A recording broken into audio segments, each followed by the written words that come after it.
Yeah. Okay. So thank you so much for joining us today, Lina. We really, really appreciate it.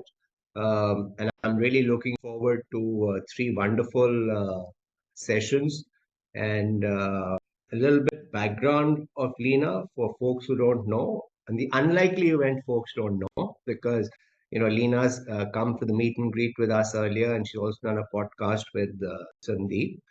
And I just think that she's somebody who is a very thinking person and who is trying to reimagine education all the time. But let me read out for you a little bit about her. Uh, she is the founder emeritus of Billabong High and Kangaroo Kids. She's currently working on Dreamtime Learning, which she founded recently. She's a happiness advocate and an author, 30 years of experience, traveled to 120 countries, and she disrupted learning education in schools in 93 and is doing so again in 23 with Dreamtime Learning. Lina is passionate about children, learning, peace, happiness, self-mastery, creating a world of abundance, and questioning the status quo. Lina moved to India from Australia in 1991 to teach in Mumbai and was aghast by the antiquated approach to learning. She established Kangaroo Kids and Billabong High School and successfully developed a learner-centric education system with research-based curriculum, practical application of knowledge, and international standards. The schools that partnered with Lina and the brands operate in 17 cities in India, Dubai, and Maldives. So with that, I'm going to hand it over to you, Lina. Thank you so much. Jugjiv, thank you very much for such an elaborate introduction. Um, so you said that I'm a happiness advocate, and I am. There's a misconception about happiness, though. Happiness actually comes from having vision goals and meeting them, and then creating new vision goals and then meeting them. So Dreamtime Learning is a lot about inner mastery. About if you, because if you master yourself in today's day, you can master anything. Increasingly for all you students, even if you can't afford tertiary education, you can learn anything you want, absolutely free, as long as you've got the passion to do it. And you guys are behind what we're doing today. Somebody asked me to do something around goal setting, so here I am. So what we'll do is we'll just go through the workshop, and then I'll open the floor for Q&A. Yeah. So I'm going to start with, what if I told you a 9-year-old Lawrence Simmons graduated from college? What if I told you Kevin Fast pulled a 416,299 pound plane just using his strength?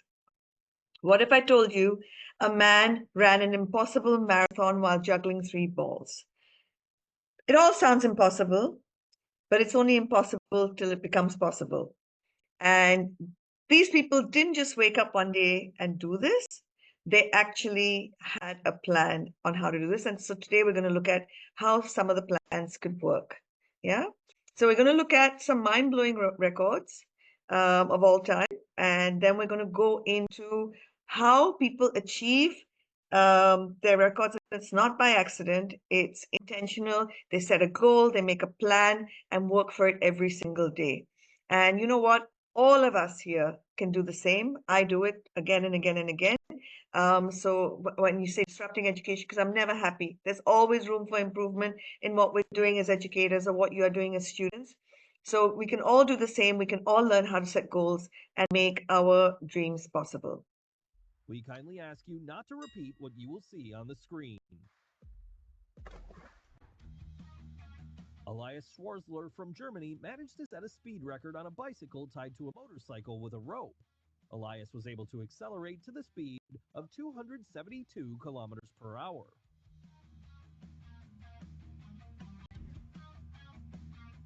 Qu Jianyu from China decided to solve 3 Rubik's Cubes in a unique way. He was solving them while juggling them. The record of a talented teenager is 5 minutes and 6 seconds.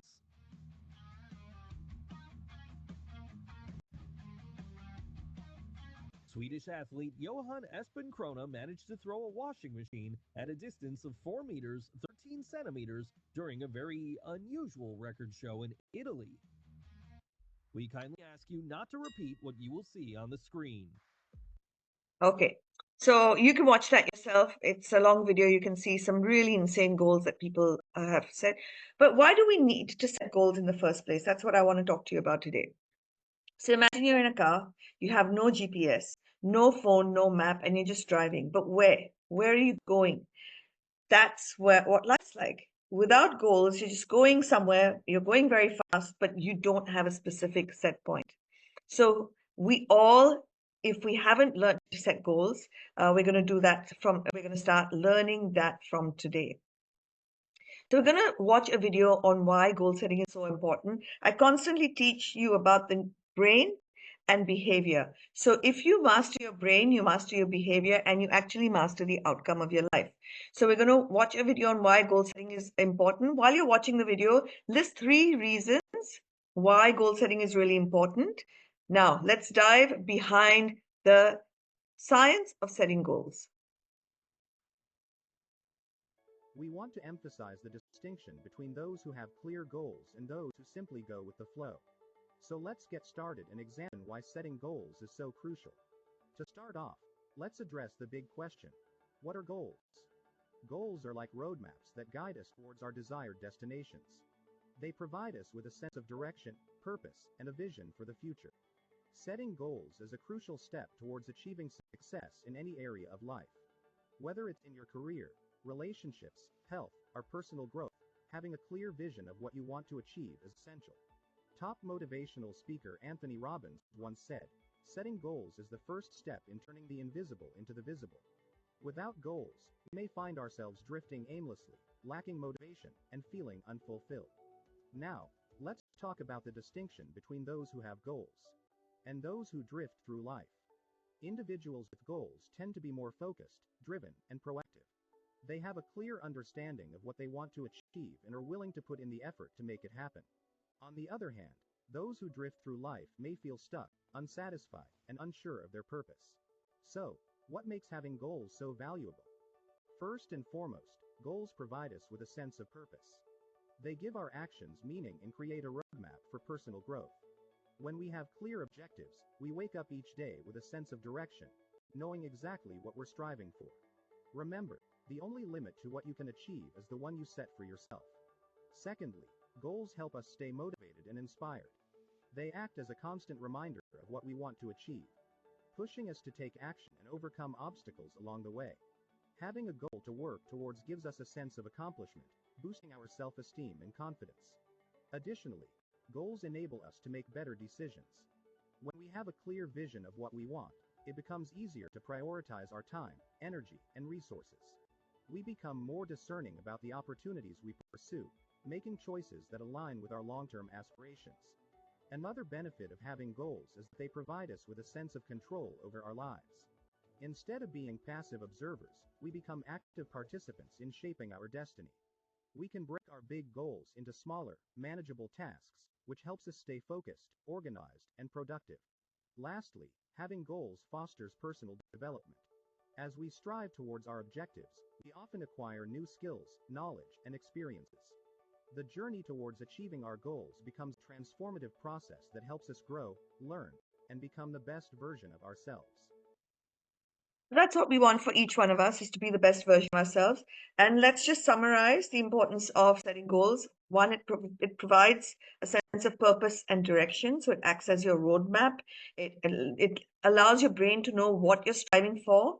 And it gives every action you do meaning. And that's when the brain kind of gets motivated and focused. So that's number 2. Your brain becomes motivated and focused because when you have clear objectives, it helps you maintain the enthusiasm to overcome obstacles, because no goal is ever going to be met without meeting obstacles, but it gives you the motivation to overcome the obstacles, and it boosts your confidence.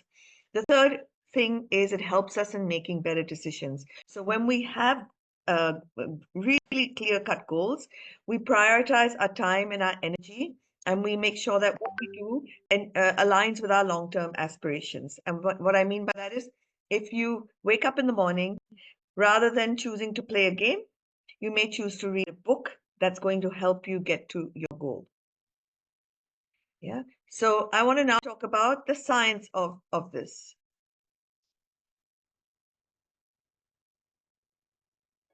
We want to emphasize. So there's a real superpower in your brain. It's like a radio antenna. So when you actually speak to it and give it direction, it's got a goal achieving machine and it's in your brain and it's called the reticular activating system. We're just going to call it RAS or RAS for short, but you should read up more and more on this. It's a tiny part of your brain which acts like a radar, like radio antenna, and it helps you direct your focus where your focus needs to go most. So the moment you set a goal and you commit it to paper, your brain starts noticing things that helps you achieve it. So luck is part of this. People who are lucky usually set goals and then their antenna goes on and on and on, and then they start seeing opportunities where other people don't see opportunities. So it's like this. If you learn a new word, suddenly you start hearing it everywhere because now your brain is tuned to listening to that. Maybe you want to buy a new car and it's a yellow car. And then suddenly, you've not seen yellow cars. It hasn't come into your periphery. But now when you're on the road, you're seeing yellow cars all the time, right? So this is your reticular activation system in action. So the same way it notices new words or cars, it also helps you spot opportunities. Those opportunities that we call luck, it helps you spot those opportunities to reach goals. So we've seen how the brain reticular activation system, we're going to see how it works. So you're going to watch how it works in your day-to-day life. While watching the video, what I'd like you to do is pay attention to what happens to your brain when you focus on something. And I want you to note down how your reticular activation system can help you achieve goals. What is the reticular activating system? That's a great term, isn't it? I mean, it sounds complex and scientific. So we're going to call it RAS. So what is the RAS? Why does it matter? And if it does matter, how can you make it work for you? In your brain, you have this system that notices things. You might have noticed this before. Let's say someone does some hypnosis on you and says, as you look around the room, you'll notice the color blue everywhere you look, and you will start noticing it. In fact, you don't even need hypnosis for that because redirecting your attention to the color blue will start to show you blue everywhere. But it goes beyond that. Anything you focus on intently for any length of time begins to switch on the RAS. A number of years ago, I took up photography, even though I have no skill in it. I didn't know until I took it up. My wife's got the camera now. She's great at it. But back then, I got this single lens reflex camera, a Minolta, and I was so excited. And I'm going to be a photographer. I'm going to take pictures. It's going to be amazing. I came out of the camera store, and a bus went by, and on the side, it was a camera ad, Canon. And I look up, and everywhere I'm looking, there's billboards, Nikon, Pentax, all these camera ads. And I thought, who the heck put those there while I was in the store? Well, they were always there. But my interest in photography had switched on the RAS. And my unconscious mind, aware that I was fascinated by photography, was scanning the realm around me and bringing this stuff into my conscious awareness and getting me to notice it. It's powerful because a few years later, I was thinking of a book I had when I was a kid. It was called The Peterkin Papers. I liked this book. It was fun short stories, and I thought I might get some metaphors from it. And this book had a weird cover. It was pink and gray, hardcover book. I had not seen it in maybe 40 or 45 years. I thought about it. I kept thinking about it. And then I forgot about it. But that thinking about it was sufficient to tune the RAS to start looking for it. Now, one day, I'm walking up Yonge Street. Toronto's longest street goes all the way to James Bay. And it was a rainy day. And I ducked into a store. It was a used bookstore. Just walked in, walking down the aisle, not looking for anything particular.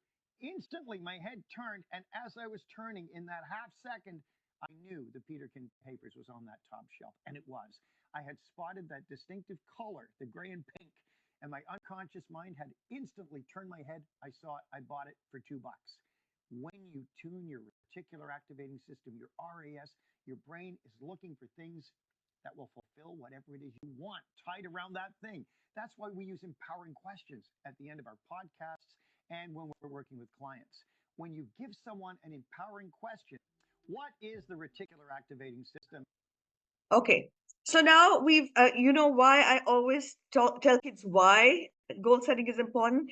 Because the minute your brain understands why to do something, you will start doing it because your brain needs to understand why for everything. There's a reason why you don't get turned on by algebra in your classroom because nobody's taught you why algebra is important or where you will see it in your life and how it'll make a difference to your life. So your brain is always looking for the why before it wants to learn anything. So now that you understand why we need to set goals, let's explore practical steps to set effective goals. Yeah, and to keep our brains engaged and keep our brain's natural ability to achieve them turned on. So what I want to get to an understanding of how to set goals, right? Because not all goals are created equal. I'm going to give you an example. Which one sounds more likely to happen? I want to get fit is option one. Or option two is I will exercise for 30 minutes, 5 days a week. Yeah. It's obviously option two that's going to be more effective. Now, there's a formula that helps you turn a simple wish into an achievable goal, and it's called the SMART goal formula. So we're going to watch a video to understand more about what SMART goals are. And while you're watching the video, what I would like you to do is list down what the letters SMART stand for. It's an acronym. We call them SMART goals, but I want you to write down because this is going to make all the difference between you saying a goal like I want to get fit, which is not going to get you anywhere, and saying I will exercise for 30 minutes, 5 days a week. Regardless if it is professional or personal, we all struggle sometimes to achieve our goals. Many times our struggle is not because of a lack of effort, but rather how our goals have been structured. Anytime you set a goal or if you find yourself struggling while working towards a goal, keep in mind the word SMART. SMART is an acronym that can be used to help evaluate and add structure to your goals. SMART stands for specific, measurable, actionable, relevant, and time-bound. SMART begins with asking yourself the degree to which a goal is specific.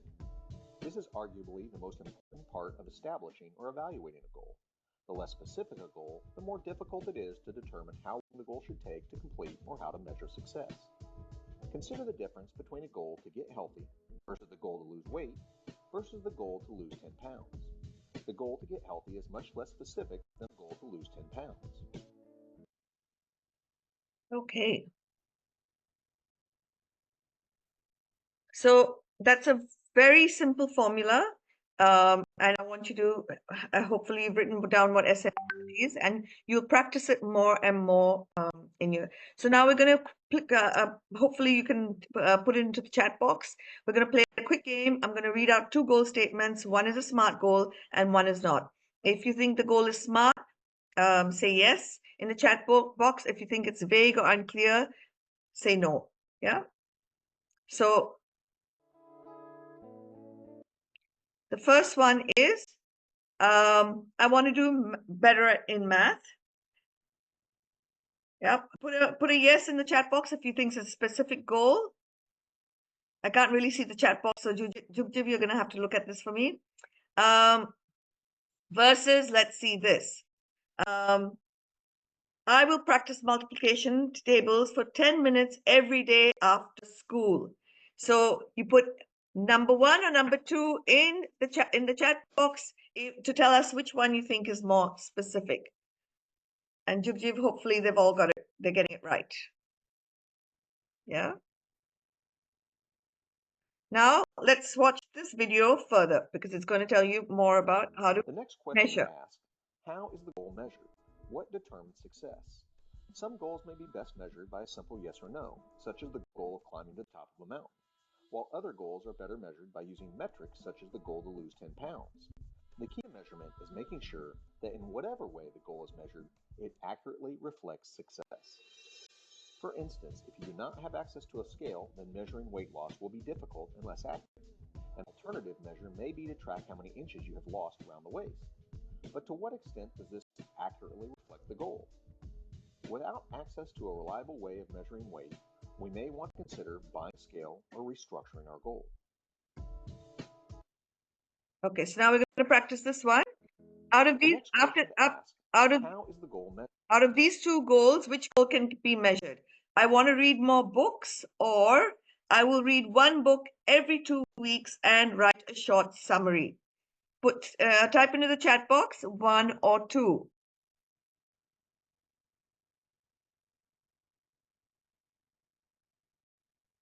And hopefully you've all typed in 2, because 2 is the one that can be measured.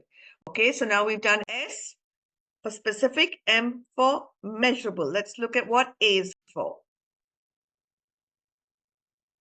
Actionable is not asking yes or no, but how will the goal be achieved? What is our action plan? Do we have the resources and capabilities required to achieve success? If not, what are we lacking? Well-designed goals provide clarity of action. If the actions required to achieve a goal are unclear, or there are a large number of actions that need to be taken, we should consider breaking down the main goal into manageable, actionable sub-goals.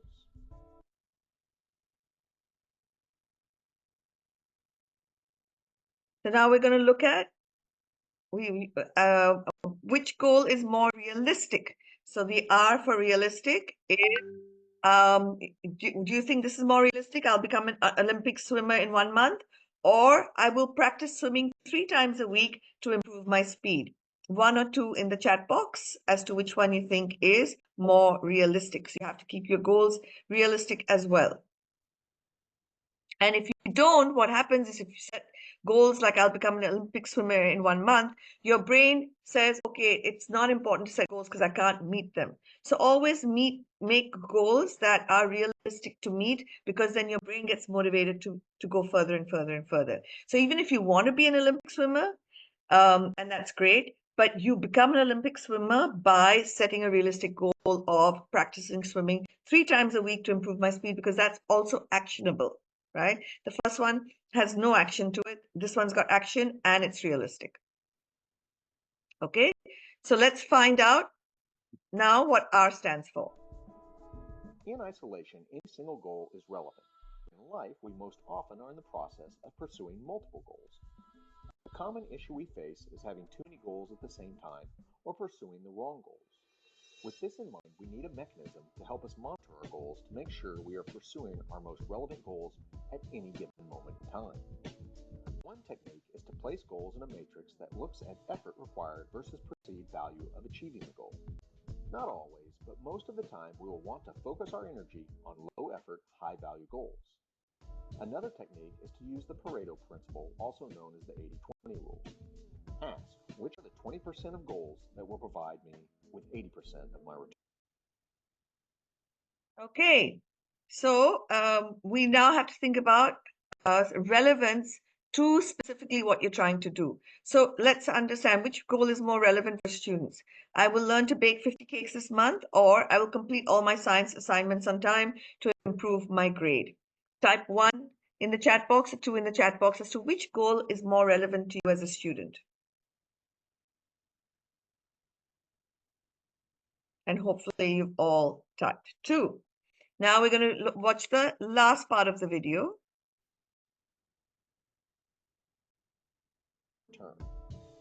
The last thing we want to make sure is that goals are time-bound. By including a specific date by which a goal should be accomplished, it helps provide incentive and allows us to monitor progress.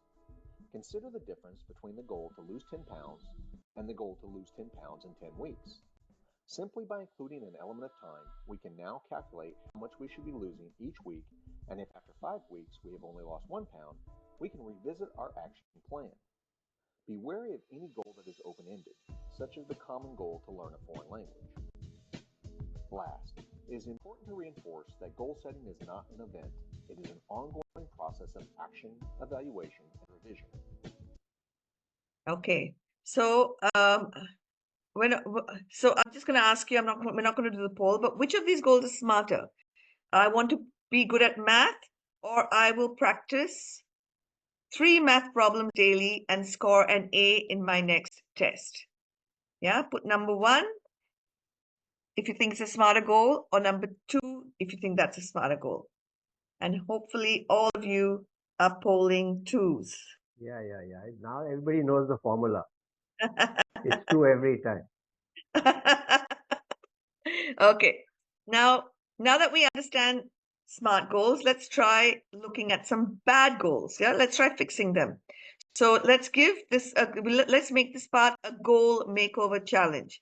I'll show you goals that need some help and you'll fix them. Yeah, I'll show you the goals one at a time and give you a minute to think and type your responses in the chat box. Okay, so here's our bad goal. I want to read more. Can you turn that into a SMART goal for me? And Jugjiv, can you read out some of them because I can't manage the Yeah, PowerPoint. no problem, no problem. I was reading earlier, except that I was on mute. Okay.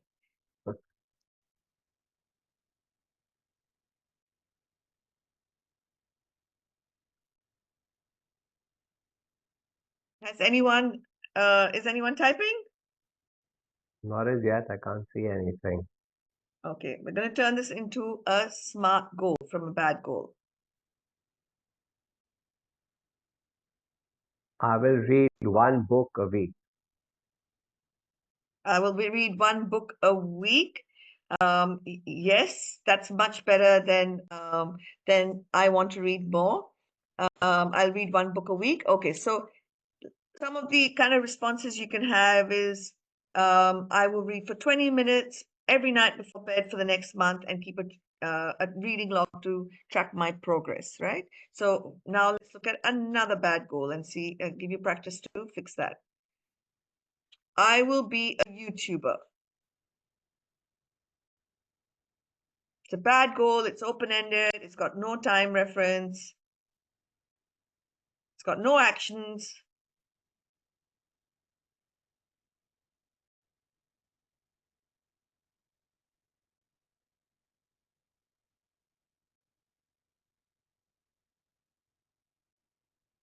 Any responses? Nobody wants to be a YouTuber. Okay, great.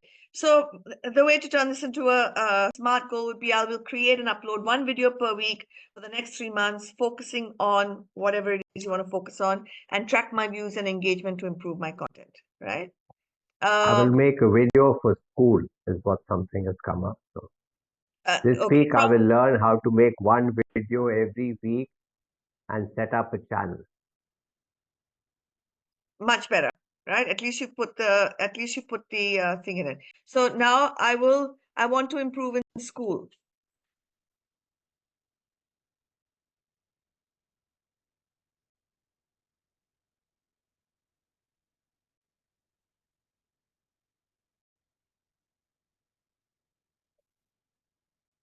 Okay, a smarter goal to this would be I will complete all my homework on time and study for at least 30 minutes daily to improve my grades in math and science by the end of the semester. So if you look at it, it's got the action, it's time bound, it's got specifics in it. So that's what makes it a SMART goal. So reaching goal isn't magic, it's a process. So here's a catch. I have mixed up the steps. Let's see if you can put them in the right order.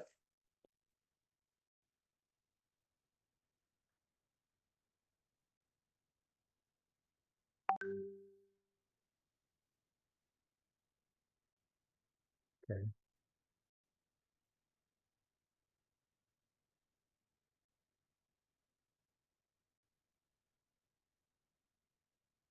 I will write my goal down. Then I will set a deadline. Then I will plan my steps. Then I will take action. Then I'll celebrate small wins. Almost there. So you write your goal, then you plan your steps, then you set your deadline, then you take action, then you celebrate small wins. But awesome. Awesome. You're almost a SMART goal setter. Okay. So now let's get personal. What I want you to think about, and we won't go into it all today, but what I want you to think about is what are your goals? We all have things we want to achieve. Think of one academic goal and one personal goal. So an academic goal could be like I want to get better at math. A personal goal could be like I want to learn the guitar. Type your two goals in the chat. Let's see what you're working towards. And your personal interests don't just help you set goals, it can also shape your future career. So, are we getting any responses in the chat box? Not as yet. I think they're thinking. Let's give them some time to think.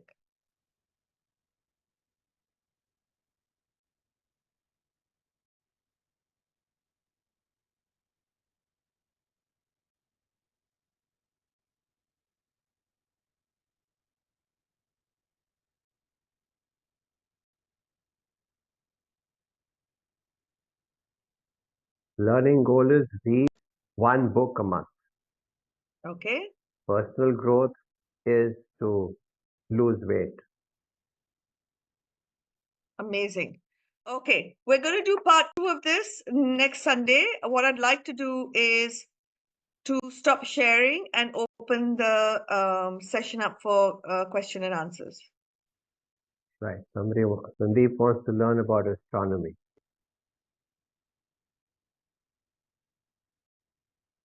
Start singing. So the challenge here is that the way you sort of describe it, it puts you on a treadmill. Mhm. The way Right. I describe what puts you on a treadmill. You know, it's like you're just on a treadmill. I mean, it's like seems to be you always chasing something, right?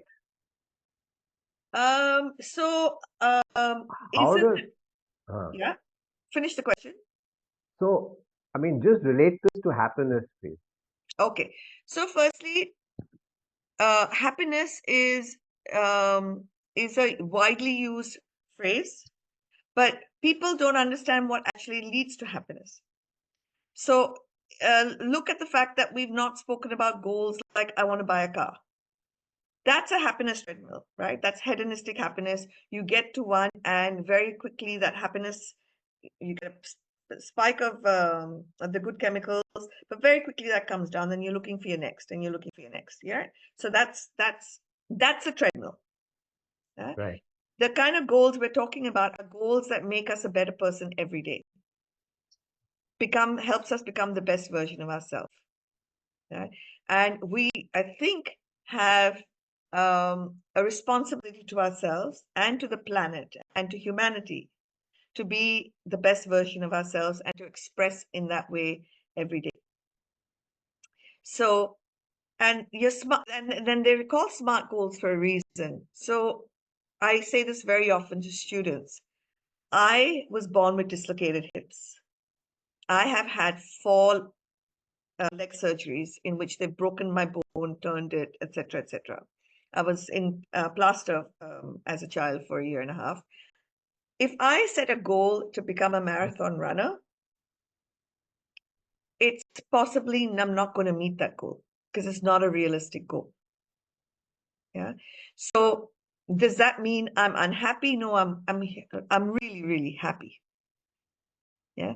So the thing is, the treadmill is it's not a treadmill.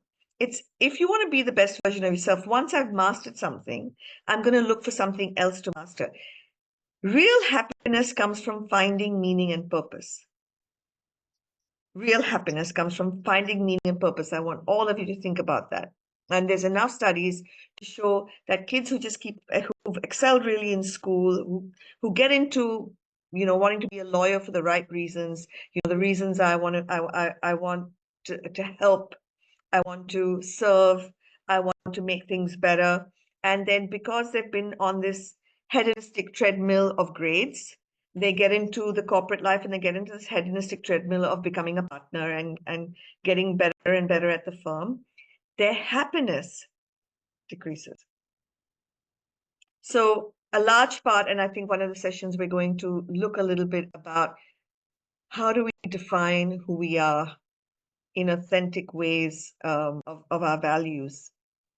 Because if you do know those, it makes all the difference in your life. So one of my top values is finding grounding and peace within myself. Right, I'm on a trip of self mastery. So yes, I've spent money and I bought this house, which was one of my goals. But I bought it because I'm in the middle of a forest and it really helps my finding of peace and happiness. In the same vein, my brother wanted to buy me a really fancy car.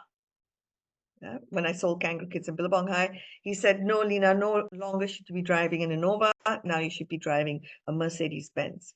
And I can go into my values and think about it and say, no, peace and grounding, Mercedes is not going to do it. Every time it has a scratch, peace and grounding, gone, right? So I think it's really helpful in knowing who you are, what makes you truly happy. So peace and grounding makes me feel fulfilled. It helps me do my creative work. And that's why it's very high on my value list. So I think the question you're asking is goal setting is not a treadmill. Goal setting is absolutely a way to meet what we want to do. And I have, next time we'll do this, I'll probably be in my Bombay house and I will show you my vision boards. And Okay. I'll try and show you my previous vision boards, and I'll show you that each year, each time I make my vision boards, I meet 3 out of 4 of the goals. And possibly the 4th goal is not important enough for me, for my brain to work on. Right. And if you just go back to the first part of just getting yourself to set goals, right? If you can just talk a little bit about more that, how to overcome that piece of the challenge. Can you give me a specific, um, I'm a kid, I'm having a good time in school. I mean, what is this thing about setting goals? I'm just like go and do my thing every day. I mean, life is good. I'm getting good grades. I'm good at games. I mean, people like me. I'm popular. Everything's great. um, well, you want to be setting a goal for a reason. Yeah. If you're, I don't think anyone's life is 100% where they want it to be. Even if you're a kid in school having fun. And goal setting does start a little bit later in life because we think about it later in life, but it could start very young. Um, are you, as a child, now I'm asking you because this child is hypothetical, are you fulfilled with your friendships? Do you think you could have better relationships? Do you think you could be reading at a higher level? Do you think, you know, and you don't have to set monumental goals. You can set, small ones. Yeah, I Just mean, get into the practice, just in the practice of goal setting, because today you may be a really happy child. You don't really have responsibilities, and but one day you may want to know how to goal set, and therefore you may want to just practice a little bit of it today. Yes, fair Sandeep. enough. I find it hard to shift the goal post. How can you make that easy? Can you give me an example? Yeah, it's like when you are in the process of, let us say, learning how to play football and you're trying to score. You just get into a process and then you just stay there and you can't push yourself. You can't shift the goal to make you do things better. How can we overcome this limitation and ask that you shift the goal post? So the first thing, why I explained the why of goal setting first is your brain needs a real reason why. It has to be shifted by a huge reason why it wants to do something in the first place. There's a reason why I turn up every day wanting to disrupt learning, because I do want kids to master their subconscious mind. And for phenomenal reasons. If all kids master their subconscious mind, we have a way forward for climate change, for the havoc we're sort of enforcing on the planet and on the rest of humanity. So you have to have a real reason why. So if you give me a goal that you're thinking about, I'll ask you the questions to see whether that goal is important enough to you. Yeah, how do we open my good school for the world? So that's again not a SMART goal, right? You've made it specific. Yeah. But what actions are you going to take? How are you going to measure those actions? And is it realistic? Okay. Yeah. You might want to set a goal that by June 2026, we will have so many more good schools. And this is what I will do every day to work towards that goal. Like, we can frame that specifically. Perfect. So that helps me shift the goalpost now. Yes.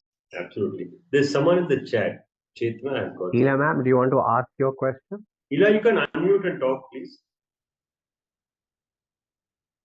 Good morning, ma'am. Good morning. It's too nice to have all the words. Actually, the words you said, wonderful those were. And I want to know, ma'am, for my students, sometimes it happens to the student, they could not set real goal with the pressure of their parents. How to anticipate that? So, pressure from parents, we have to understand what parents are going through right now. Parents are going through a huge feeling of not feeling in control, especially with all the news around AI, climate change, etc., etc. Here they've given birth to these kids and they don't know, where the world's headed. So what we have to do is a process whereby we're constantly communicating to parents about the way the world's headed and the fact that inner mastery is going to be more important than mastering anything in school, like content mastery. Yeah, your inner world mastery is going to be more important than your outer world mastery. And that's a process of communication, guidance, influencing stories. So you may want to say that I am going to shift the perception of parents to allowing their child to focus 30% of their time on personal mastery by communicating daily about the subconscious mind or about the state of the world or about the state of AI, etc., etc. Does that help? This is going to help me. Actually, sometimes the parents do not accept the abilities of their child. They only think that they paid to the school and the child could do marvels. So that's a process of communication because change minds is one of the most challenging things that we have, which is why we can't change minds, we can't change behavior, right? So beliefs get patterned over years and years of conditioning. And now you can't uncondition that in a single moment. So you're going to have to give it a lot of effort and actionables to shift that conditioning. Thank you so much, ma'am.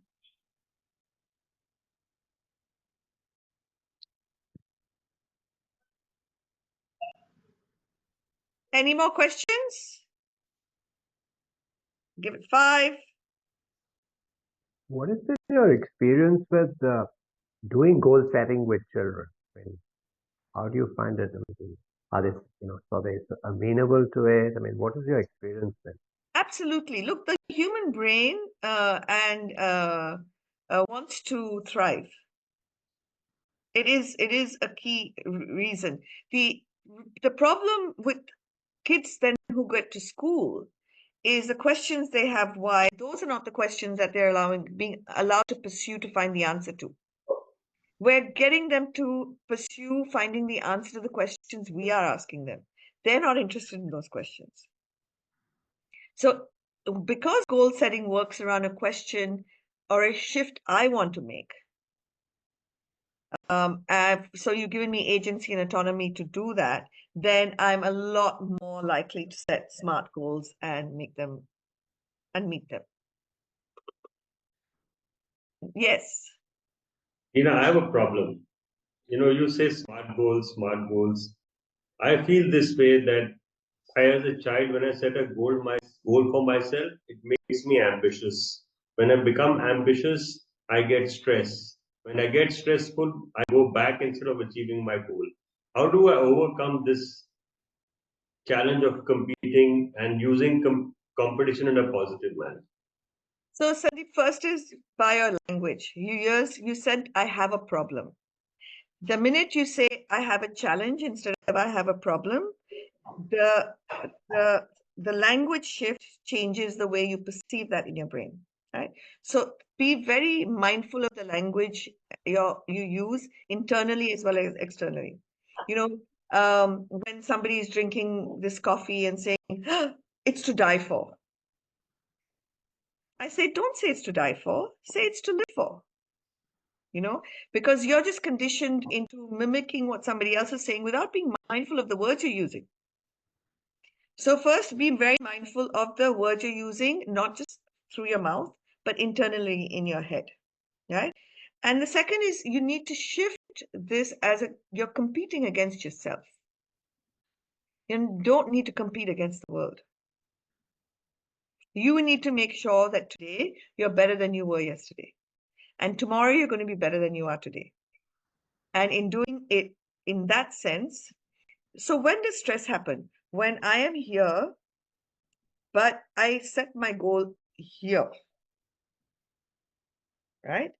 And then my mind kind of knows that that's possibly out of realm of where I need to go. So it'll get stressed.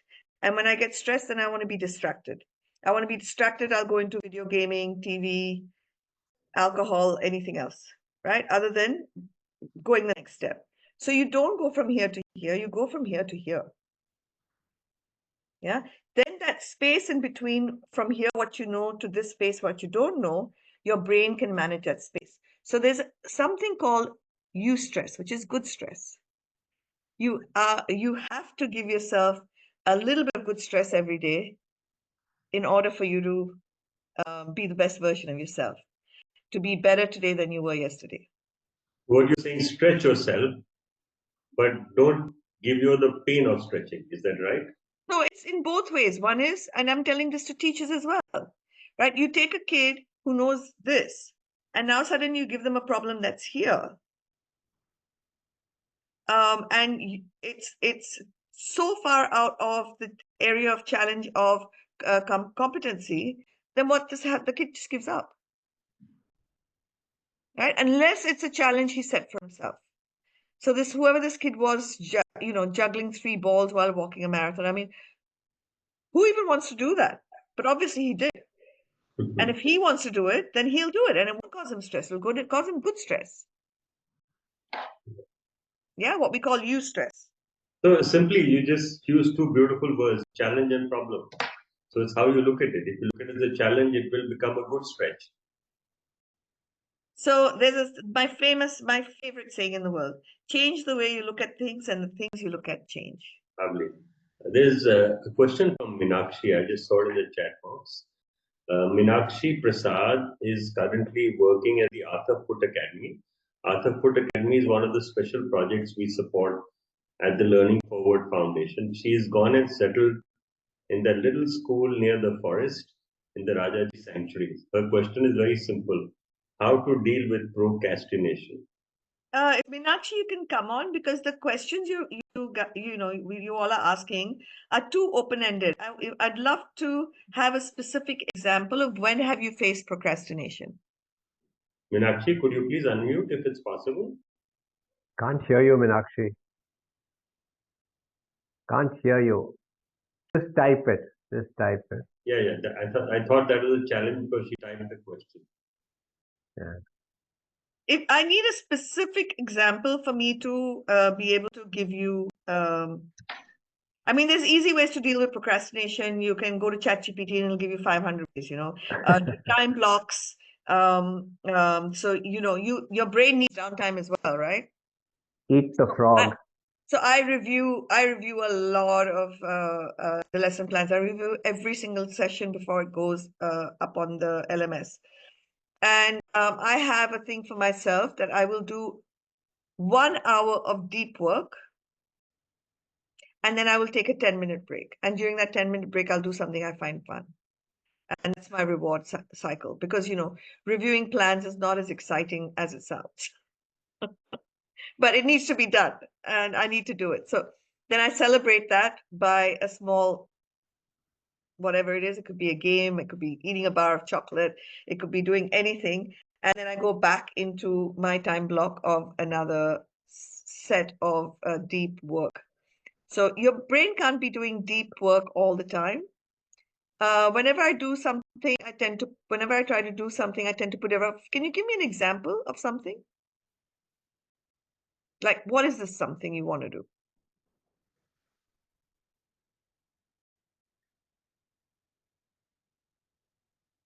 Well, we've all done that. I mean, we all have written our exam papers or our thesis papers in college at the last minute when it's really, really urgent. There's a lot of stuff that we do.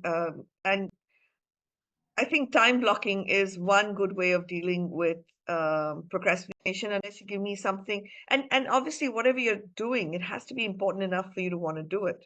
Right? So if you're procrastinating about writing, the problem is usually that this is where I am, and I'm saying, okay, this is my end book. But if I just say I'm just going to write for an hour, I'm committed to writing for that 1 hour. It could be bad writing, it could be ineffective writing, but I'm going to write for that 1 hour. It just then will start. So you just have to commit to. Okay, I'm going to give you an example of mine. I do not like exercise, partly because it's painful for me because of my legs, but I do know I need to do it because the more weight I put on, the more I give my hips that were dislocated at birth extra stress. To begin with, I will just say, okay, for this next 2 days, I'm just going to wear my sneakers in the morning. I'm just going to wear my running shoes. Yeah. So I wear my running shoes. Then for the next 2 days, I said, I'm just going to go up onto the terrace and do 1 round. So easy. So make the first steps easy. And before you know it, now I'm walking an hour every morning. Yeah. Except today because I'm at the good school. Okay, on that note, I have to run to the airport. I'm in Goa. I came here for a school concert yesterday and I have to get back to Bombay. Thank you all so much for having me here. And we look forward to seeing you the last Sunday of next month. Yes, thank you. Thank you, Lina. Manisha, you want to say bye? Thank you so much, Lina, for joining us. Students have really gained a lot of things from you, especially the SMART goals, how to achieve, attain, and do it systematically.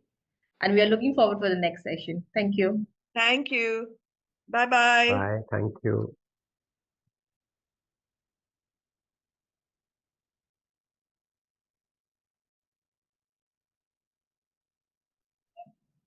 Thank you, Jugjiv sir, for helping us smarten up. I think that is quite an interesting session, and I'm glad you were able to put it together. And I'm sure it'll have a very high following on YouTube. The good thing about today's session was even you can watch the video and practice it. Yeah, yeah. It's like a DIY session. So that's what I found Absolutely. useful about this. And if you look at for the last few weeks, most of our sessions are becoming like that now. Even like Naga's session yesterday was quite a DIY session. So even if you don't end up inside here, like a month of February, if we are able to provide this as a content on a later stage, I'm sure people will use it. Yep. Ela says, okay, thanks to good school. Well, Ela, you're most welcome. God bless you. So You're you part of it. read today. You made sure I turn up today and I don't take chutti. You used two force multipliers. One was you wanted me to host Lina's session, and second, you had a hidden agenda of wanting me to read. So thank you, Manisha, for helping us with the reading, and even more so for all you do to spread so much joy. So we really love it. You know, Ila, I really like your energy. Chetna, you are coming here regularly. It's so nice to see you pick up those skills. I often feel that the Sunday My Good School is, sir. Sunday My Good School is actually for the family. It's really, it's way beyond us and children. It's everyone's, and that's how we should own it. And second, I found this very difficult to comprehend. I've never grown up in an environment like that. That when we tell our children in February, don't go to Sunday school, you have exams coming up.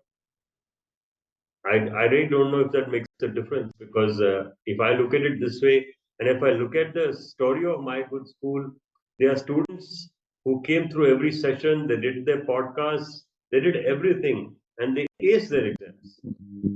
Actually, Right. sir, the cause of it is we haven't got any trainer like Sandeep sir, who would train us to train our students in such a way that they could make every day same day.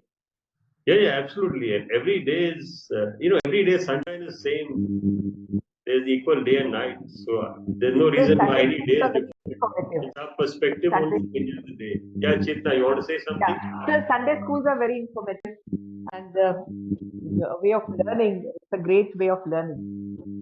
Chetna, I have a very interesting facet to share with you today. Yes, It's sir. now, I think today is session 177 for the Sunday school. But what I found in the last quarter, particularly, that the Saturday evening teachers session are actually becoming even better than the Sunday school. One, they are 45 minutes. And second, they give you some practical things to take away for your classroom. I know Sunday school is great, we learn a lot, it's actually very practical. But from teachers' perspective, I'm finding that we are gaining more and more traction on Saturday. We had almost 100 teachers yesterday, which is quite unbelievable. 100 is a large number who turn up on a Saturday evening at 5:30. So I really appreciate what you're saying. But we have to do something that we have to have more children and perhaps their families involved. I always keep saying, what is our basic minimum goal? Our minimum goal is joy of reading. Our maximum goal is you build relationship and trust. So if you put it this way, I think you and us can do a lot by encouraging people to read. And by doing that, we will obviously overcome these challenges which Lina mentioned. When we read, we'll think. When we'll think, we'll set better goals and we'll make life more realistic and livable. So Yes, thank sir. you all. We will read the hidden agendas today. This is a very interesting book. Anyone remembers about the bees last time or the anthill? Anyone? Any feedback from the last session? Manisha, you have anything to share from last Sunday? Waggle dance. Waggle dance. Yes, absolutely. So the biggest takeaway was the waggle dance. So Jugjiv sir, I think what we can do, we should actually, like we did the school song, we should ask every school to send us 30 seconds of waggle dance and put it together as a waggle dance story. That Manisha, will be actually wonderful for everything. so Manisha, why can't we do one thing? As soon as this stress of exam gets over, we ask every school to send us a 30-second video clip of waggle dance or a minute video clip, then we can put them all together. Give them a minute because sometimes 30 seconds is too less. But today in the world of reels, in a minute people can do a lot. In fact, reels are 30 seconds if you ask me. So if you can't tell a story today in 30 seconds, you can't tell a story as simple as that. So maybe we should look at it as a project that in 2025 we will create across our schools a waggle dance show. Lovely. So Inner Life of Animals, we are reading along, and next week, good news is Jugjiv sir has a new book. Jugjiv sir, before I read, would you like to tell us about the new book as an interlude here? The book Hang from on. Here we go. Oh, you can't see it because of my screen, I think, at the yeah, back. you have to put on your face. Then we can see it. Yeah, now we can see it. As soon as you bring it on your body, we can see it. Yeah. Okay. That's the book, the door-to-door bookstore. So I am in the process of reading it right now. Yeah, So you may want to share a picture on in the My Good School WhatsApp chat. That may help if some people want to pick up a copy. And you may want to add 2 lines as to why we took on this book about learning and joy. I think it's a very fascinating book, and I've read 2 times over. Beyond me, my mother ended up reading it, and you'll be quite surprised. The English Book Depot sold more than 14 copies of this book in the last 1.5 months. See, this is the beauty of these independent bookstores. They suddenly find justice to authors and beautiful works, which can't happen because of Amazon and the large bookstores. So the door-to-door bookstore was a real discovery. And of late, in fact, today I found something. This week I've been really reading what I call being mortal. And being mortal has shaken the hell out of me. It's an old book of 214 by Atul Gawande. It's about illness, medicine, and what matters at the end. And I think this is fascinating to understand why we are here in this world and where we are going. So, likewise, this book too also came up not because it went straight to the bestseller list. It's just that some people read it and talked about it. Similarly, the beautiful part about Door to the Bookstore is the conversation between a young girl and a grandfather. So I won't say more because that will rob you of the effect of the book. Enjoy it. Door to door bookstore. That's it. Enjoy it. So hidden agenda for us is that everyone should read, and challenge is that everyone is not reading. If bees know who they are and plan for the future, what about birds and animals? Whenever I am animal watching, I wonder whether the individuals I am observing are consciously aware of what they are doing. That's very difficult for a layperson to determine. And that's what I am, despite my engagement with the topic. But as I explore the subject, I don't want to rely on studies alone. I also want to experience at first hand what animals are thinking. That might sound like asking for too much. It's difficult work to work out what other people are thinking just by watching them. But during a conversation at the breakfast table, my children suggested that I had already experienced something along these lines, albeit only briefly.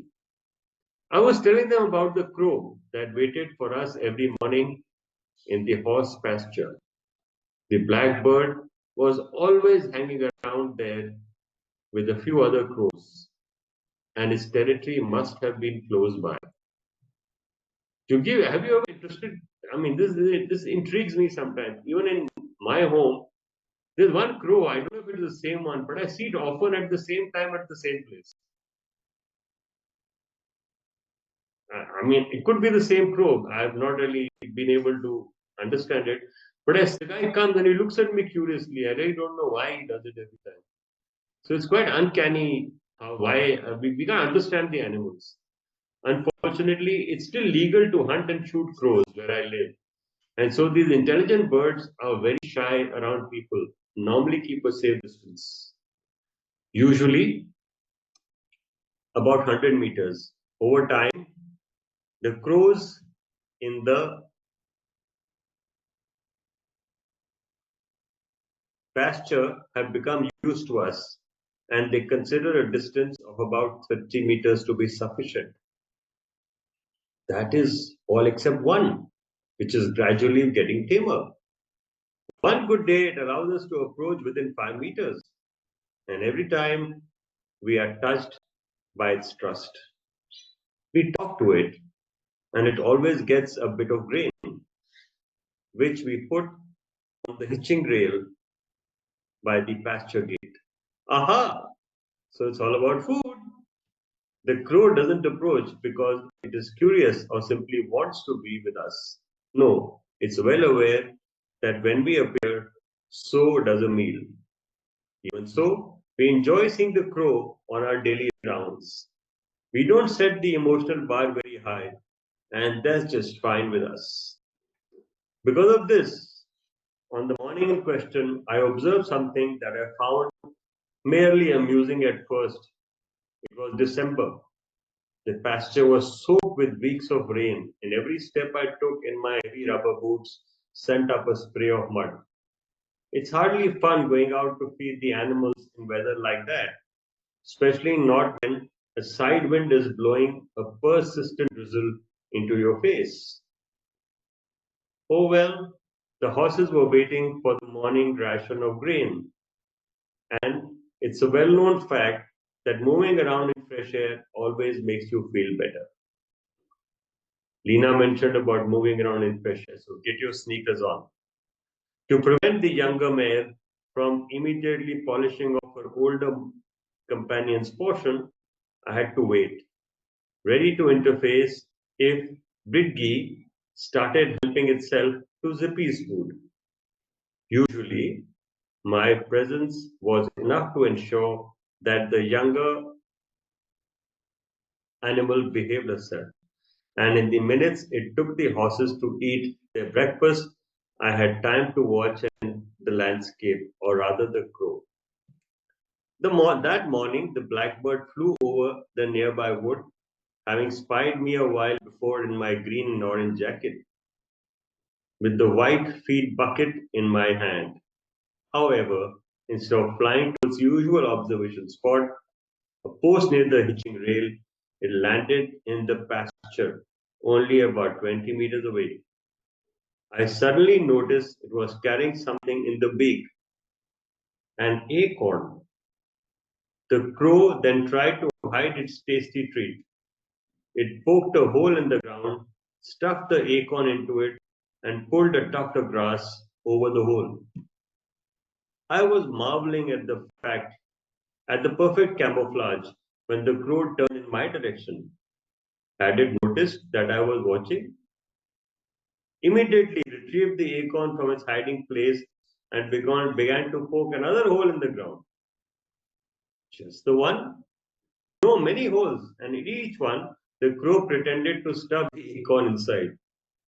When it came to the last hole, the nut disappeared and the bird was satisfied.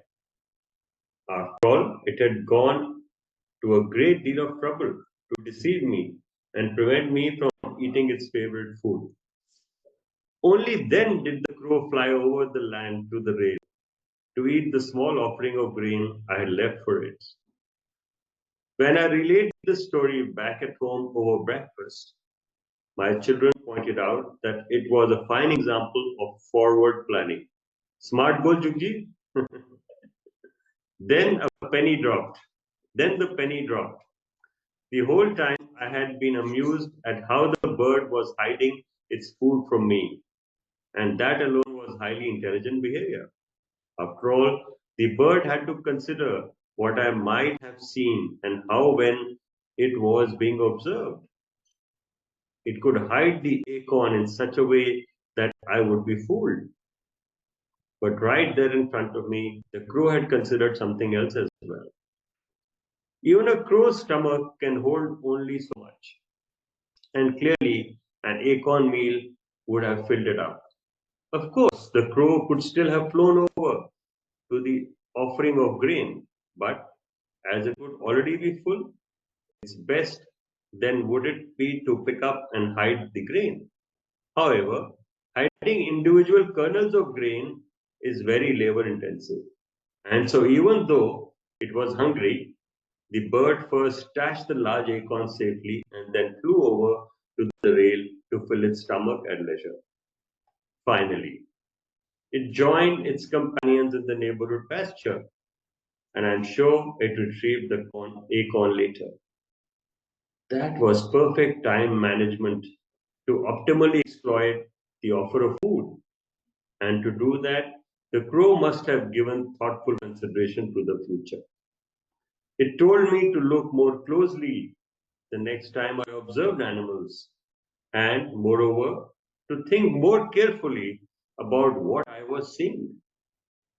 And also, who knows, perhaps you had similar experiences and are now able to make sense of them with the benefit of hindsight. You give, sir, should we read another chapter? Yeah, I think so. We have time. Lovely. So that was hindsight. Interesting story, Jugjiv sir, about the crow. Yeah, I think in traditional thinking is that birds only worry about food when they get hungry. Yeah. Here there's time management, and here there is so much forward planning. So there is a hidden agenda by every action of every living being. Does it mean that? And we can't understand the animal's hidden agenda.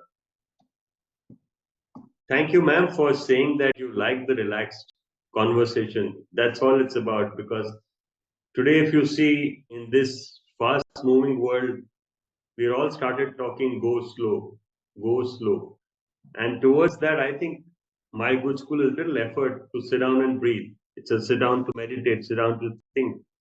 It's about mind, consciousness, and thought, as Krista taught us. So we'll do one more chapter today. Simple sums. In my book, The Hidden Life of Trees, I reported that trees can count. We read that book before Inner Life of Animals. In spring, they make a note of warm days above 20 degrees Celsius, and they leaf out only when a certain threshold has been exceeded. If these large plants can count, it makes sense to assume that animals have this ability as well. People have certainly wanted them to be able to count for a long time, and there have been reports of amazing animals. Take clever hands, for example. This stallion could spell out words, read, and count, or at least that is what his owner, Wilhelm von Osten, claimed when he made the horse a public attraction in Berlin early in the 20th century. An investigative committee confirmed the horse's abilities without being able to explain them. Eventually, the puzzle was solved. Clever Hans was reacting to his owner's almost imperceptible facial expressions. How beautiful. And I'm sure if you look into the eyes of your dog or the pet you have, you give away yourself totally to your favorite hearty pets. The moment one Austen disappeared from the horse's sight, the horse's abilities vanished as well. By the end of the 20th century, there was an increasing amount of hard data that confirmed that many animals can perform some rudimentary calculations. But mostly the data had to do with food and estimating larger or smaller quantities. I don't find it particularly interesting that animals can tell the difference. After all, when faced with the choice of more or less, deciding for more is part of what drives evolution, isn't it? What is much more interesting is whether real counting is possible. Perhaps we can get closer to an answer by considering our goats. This time it wasn't me, but my son who discovered that might be going on in the minds of Bali, Flock, and Vito. While we were on holiday, Tobias took over responsibilities for a little Noah's Ark. Noah's Ark is their little property where they stay, and Tobias is perhaps the son. Usually, the goats get a small ration of grain at noon, and this is the highlight of the day. When it's time for their snack and we are in the pasture, the eager goats come running. In contrast, in the morning and evening, when we are only feeding the horses, which are right there next to them in the pasture, the goats barely acknowledge our presence. Tobias changed the feeding times to suit his schedule, and every day was different. Sometimes the goats weren't fed until early evening, and the horses' last feed was even later. When Tobias made his second visit to the pasture in the early evening, Barley and her family ran to him bleating, noisily demanding their portion of grain. It was, after all, my son's second appearance of the day, even though he did not coincide with the time of the day when the goats were expecting a tasty treat. Is that evidence that goats can count? They always loved grain, but they are now demanding it at what was for them an unusual time.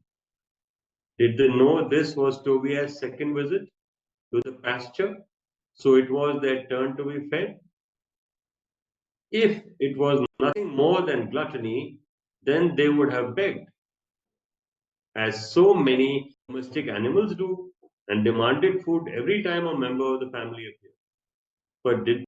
But they did so only one out of three daily visits, the middle one. Apart from goats, is there evidence of this sort of intelligence in other creatures? It's pretty much old news by now that ravens are the same league as apes. So let's take a look at pigeons instead. These birds have become a plague in our cities, and I must admit, It's not just nice to have a dollop of bird poop land on your new jacket while you are standing on the pavement, which is what happened to me only recently. This happens to me every day in my home in Delhi. We have pigeons who just poop all over the place. Despite the mess, the birds don't deserve the popular prerogative rats with wings. Sorry, pejorative rats with wings. So they're calling them rats with wings. It is thanks to their intelligence that pigeons can establish themselves so persistently in our urban pedestrian zones. Professor Onur Gunturkan of the University of Rohrbochum has amazing tales to tell. His colleagues trained pigeons to recognize cards with abstract patterns. After training, the birds could differentiate between a staggering 725 different images. They were divided into good and bad cards that were presented in pairs. If a pigeon pecked at the good card, it got food. If it sunk its beak into the bad card, not only did it not get any food, but it also found itself in the dark, which pigeons can't stand. So, Jugjiv, this is interesting news that pigeons like daylight. Yeah, I didn't know that. Yeah, interesting, huh? To pass the test, all the birds had to do were memorize just the good cards. However, the scientists were able to prove that the birds were not taking the easy way out, but actually memorized all the pictures, both good and bad. Interesting. Our dog Maxie offered a completely different example of the ability to count, and it had to do with her ability to tell the time. She had the habit of sleeping soundly through the night until just at 6:30 a.m., when she would begin to whine softly, asking me to take her walkies. This is absolutely true. It happens to us at 5 a.m. every day. It happens to me in Dehradun at 7:30 every morning when my dog Hira will always come onto a window and say, "Hey man, come and say good morning if you haven't done that." Why 6:30 a.m.? This was the usual time our alarm went off and the whole family got up to eat breakfast and then leave for school or work. It seems we could have managed fine without an alarm of our own, as Maxie had a well functioning internal clock, albeit one that clearly ran 5 minutes fast. But it was different on weekends. The alarm was switched off and we could all sleep in. And that's all of us. But there wasn't a peep out of Maxie on Saturdays and Sundays. In fact, she slept in longer than we did. Great evidence that dogs can count. Now, you could argue that the dog had observed our behavior and registered the fact that we sleep longer on weekends. But you can rule out the line of reasoning because during the week, she always broke woke us before our alarm went off. And while we were all still asleep in the same situation in the weekend. However, she didn't do that. We never did figure out why she stayed in her basket then and slept even longer than the rest of us. Okay, we'll put a bookmark here. Yeah. So, two chapters were good fun. We have with us a very interesting set of participants today. So, we have Minakshi from our school. We have Nija. Is that you or your son? Nija Basin? Good morning, sir. Hi, how are you? Good to have you with us. We are looking forward to your reflections. Yeah, yeah. Are After you the exam, surely right now lovely? I just joined in to listen. Lovely. So, are you getting to read? Are you getting to follow the books we read? Not so much yet. Like I was just studying geography, to be honest. But like I kept the phone nearby. Lovely. So, we have with us Chetna also from Jodamal. Ila, of course, is from Century School. Harmeet, what school are you from? Harmeet Raina? Yes, sir. Good afternoon, sir. Jodamal public school, sir. Lovely. Jodamal is doing well. I'm sure Girish sir Thank you will so be much. happy to see that Jodamal is getting fascinated by the reading club we have. Yes, Yes, always good to yes. have Kunal. It's good to have Meenakshi. We have Yes. from Varuna, we have Ismat. Thank you, Varuna, Ismat. And do tell everyone we miss them as they are busy with exams. And I'm glad our dear teacher from Varuna, ma'am, is always organizing the video recordings. Jain sir जहन ma'am कैसे हैं आप तो हमेशा video recording कर ही लेते हैं yes and Ismat is my daughter with her name I have joined actually lovely ma'am okay. आपके यहाँ एग्जाम्स कब खत्म होंगे so 7th March 7th March. So Jugjiv, you'll have better attendance in Lina's next session. Yep. Yeah, that's it. Exactly a month. Actually after exam the boarders are going home and they'll be joining back from 1st of April. Lovely. Oh, okay.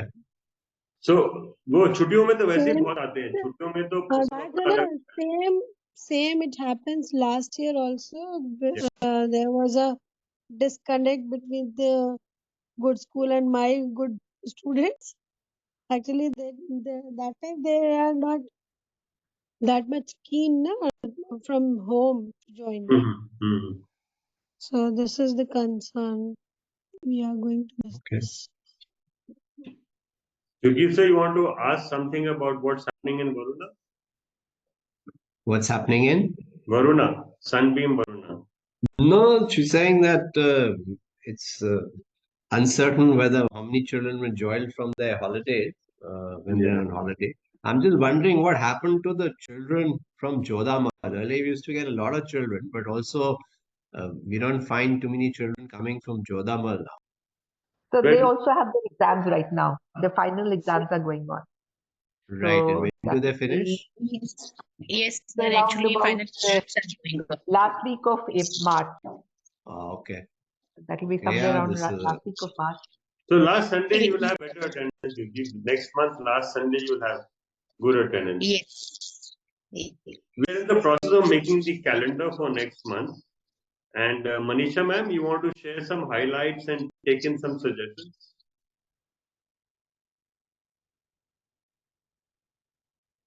Yes, sir. So your first Sunday, Jugjiv sir, do we have anyone for meet and greet? Not right now, and based on what we are hearing, I think let it be.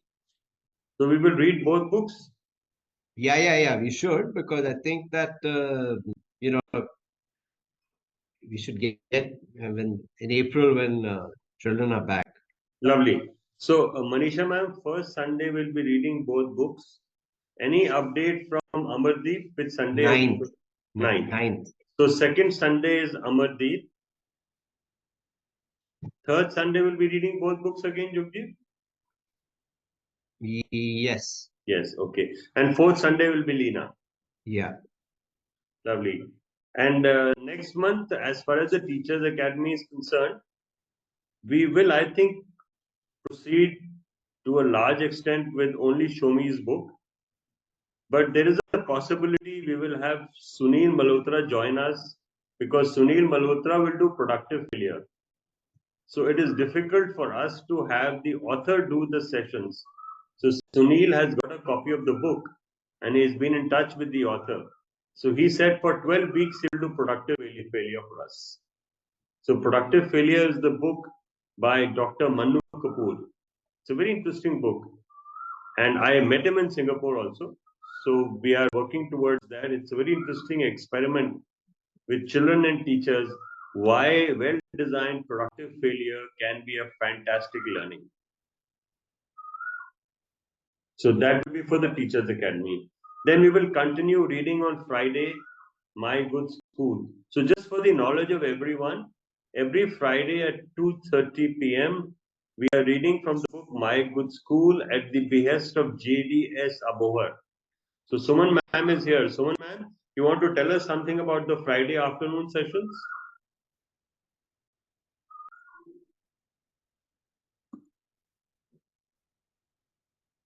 Okay, she's not here at the moment. Yeah. So Friday afternoon at 2:30, we read from My Good School for about 30 minutes. Now, this information is available in the group called GSI Journal. So if you look at your WhatsApp chat, there are 6 groups, very distinct. My Good School is only for today, which is the Sundays group. The Teachers Academy is only for Saturday, which is the master class. In the GSI Journal, we have introduced some midweek opportunities. So midweek opportunities as of now is a poetry session on Thursday at 5:30. Manisha ma'am, what time? 5:30 or 5:15? It's 5:15, 15 past 5. 5:15, okay. So 15 past 5, there's a poetry session for 30 minutes with Brinda Ghosh. And we've got a very encouraging start off with that. And for some reason, only teachers are coming for that, which may be because of Brinda's fan following in her school. But it's a very interesting poetry session. So if you want to join us for a poetry session, it's on Thursday at 5:15. If you want to read with us My Good School, it's on Friday at 2:20 p.m. And if both these sessions you miss them out, the updates and details are there in the GSI journal. We always share the blog post, we share the comment space, and if a session demands, we even do a recording and add it onto the YouTube channel. But every session doesn't have YouTube channel content, so you will not find every channel publishing that content. The interesting bit is once in a while we also publish them in the GSI journal.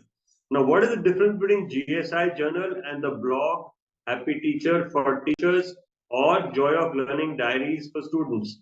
Well, GSI journal has a subscription of 1,500 subscribers. And what we publish in the GSI journal goes by email instantly to 1,500 mailboxes.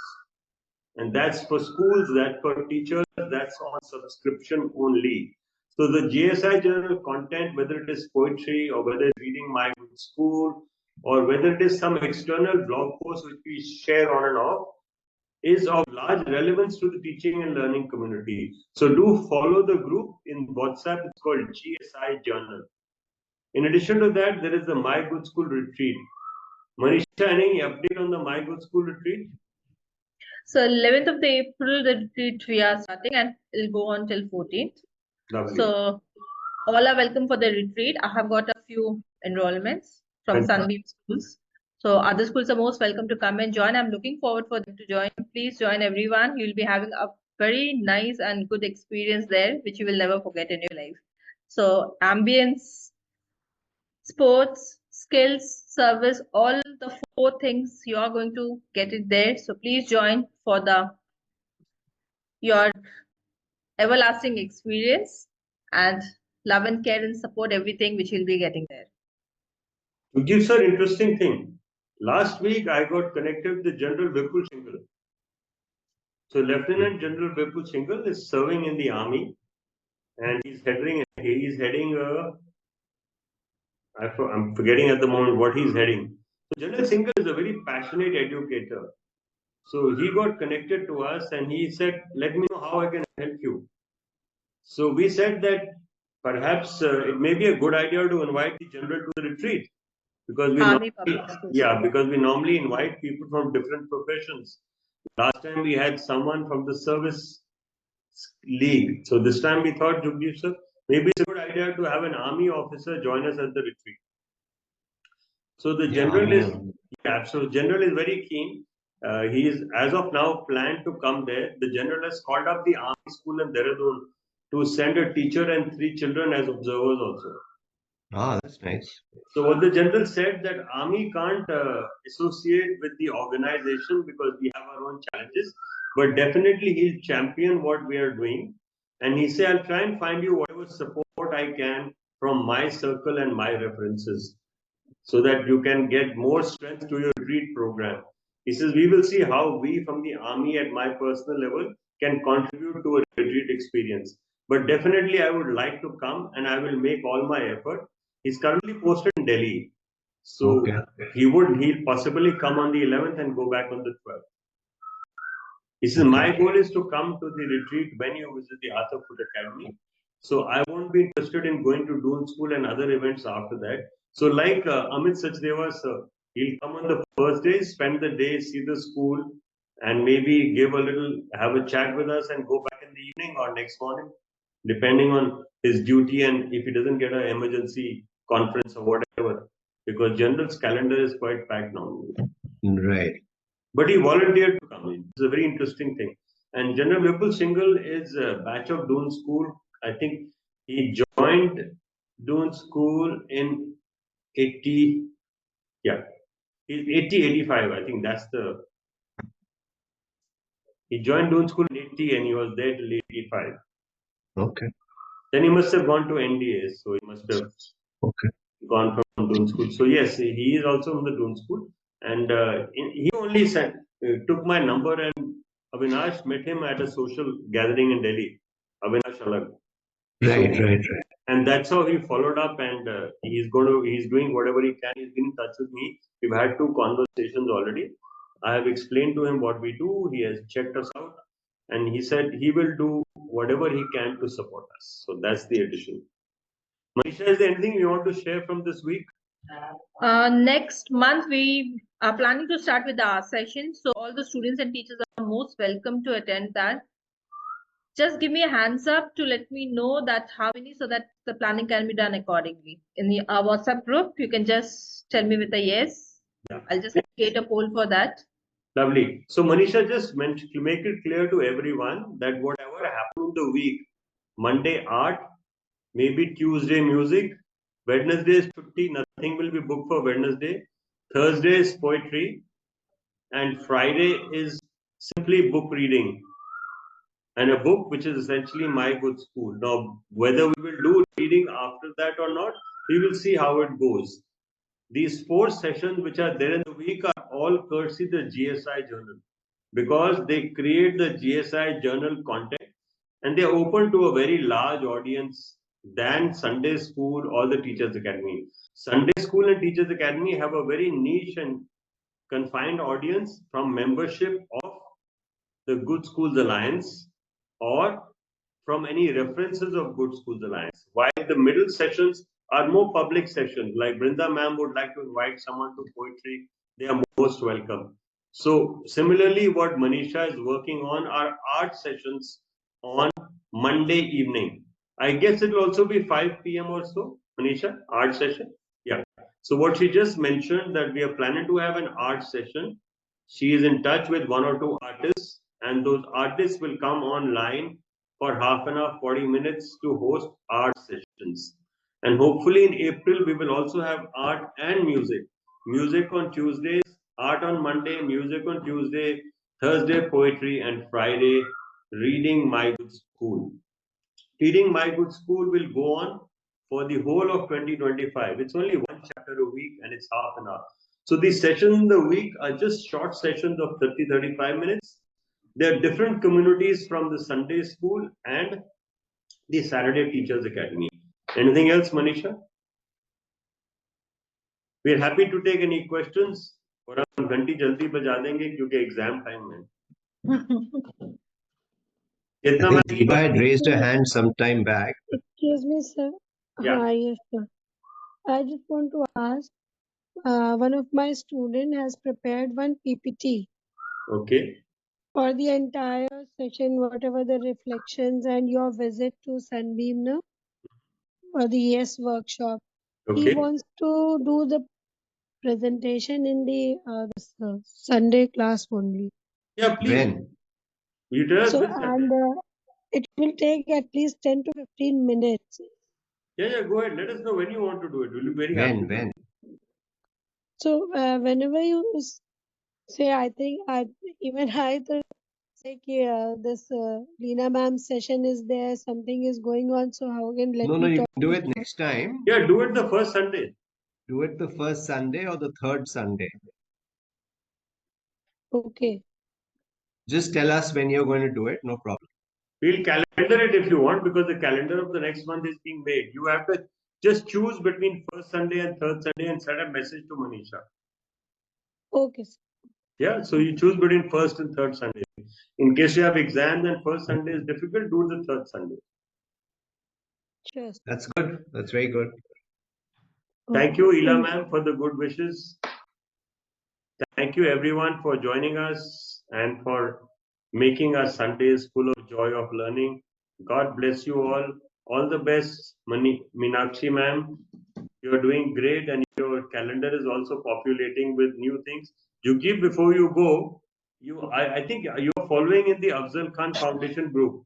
Have you been able to follow that? What's happening?